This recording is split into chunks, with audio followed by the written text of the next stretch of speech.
Bertrand Pancher, président du groupe Lyot et aussi président d'Utile. Utile à quoi? Et utile à la vie politique de notre pays.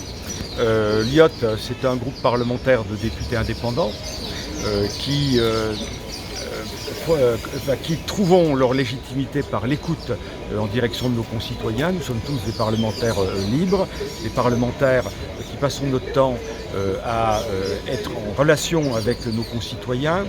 Et ce groupe Lyot, qui s'est notamment distingué dans beaucoup de combats politiques ces derniers mois, notamment sur la question des retraites, a souhaité se structurer avec une association à but politique qui s'appelle Utile. Et pourquoi nous souhaitons le faire? Parce que nous voulons vraiment en permanence être davantage à l'écoute de nos concitoyens. Nous voulons faire en sorte que la démocratie participative soit une réalité sur l'ensemble de nos territoires.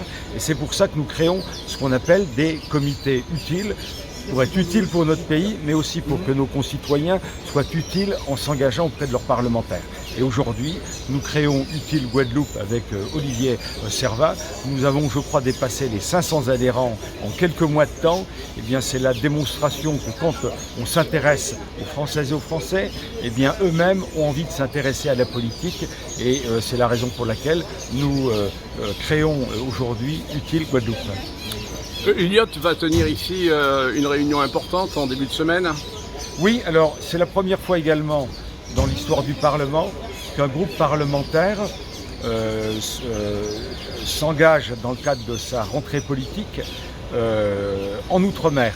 Généralement, les groupes parlementaires se réunissent juste après les vacances pour préparer la rentrée politique, la rentrée de l'année. Travaillons sur des textes législatifs.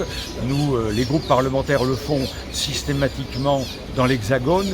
Nous, pour la première fois, nous avons souhaité organiser notre rentrée parlementaire dans les Antilles, en Outre-mer, parce que nous sommes le groupe parlementaire de l'Outre-mer et parce que nous voulons faire en sorte que nos parlementaires eux-mêmes viennent sur place s'intéresser aux Antilles et à la Guadeloupe, comprendre leurs préoccupations et puis en même temps pour inviter aussi des personnalités politiques. Nous avons notamment invité Gérald Darmanin, ministre de l'Intérieur et ministre en charge de l'Outre-mer. C'est la première fois qu'il vient, je crois, en Guadeloupe.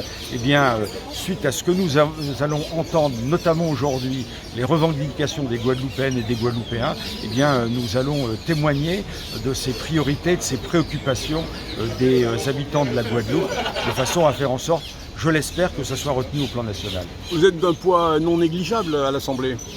Alors nous sommes 21 parlementaires à l'Assemblée nationale.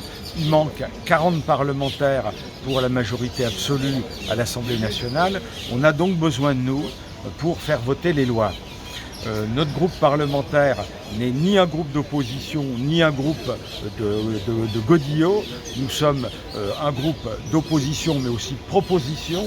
C'est-à-dire que nous votons ce qui nous paraît bien, nous nous opposons à ce qui va mal, et systématiquement, nous le faisons en écoutant nos concitoyens qui nous disent, voilà, sur tel ou tel sujet, eh bien, il faut voter telle ou telle loi. Par exemple, je vais vous donner un exemple précis. On a permis de faire voter la loi sur les énergies renouvelables il y a maintenant quelques mois, grâce au groupe Lyot. Eh bien, pourquoi nous avons voté cette loi? Parce que nous avons introduit des dispositions dans le cadre des énergies renouvelables, notamment la géothermie, de façon à ce qu'on s'intéresse davantage à la géothermie. Nous avons considéré que, puisqu'on écoutait nos concitoyens et les collectivités territoriales, il fallait voter ce texte de loi.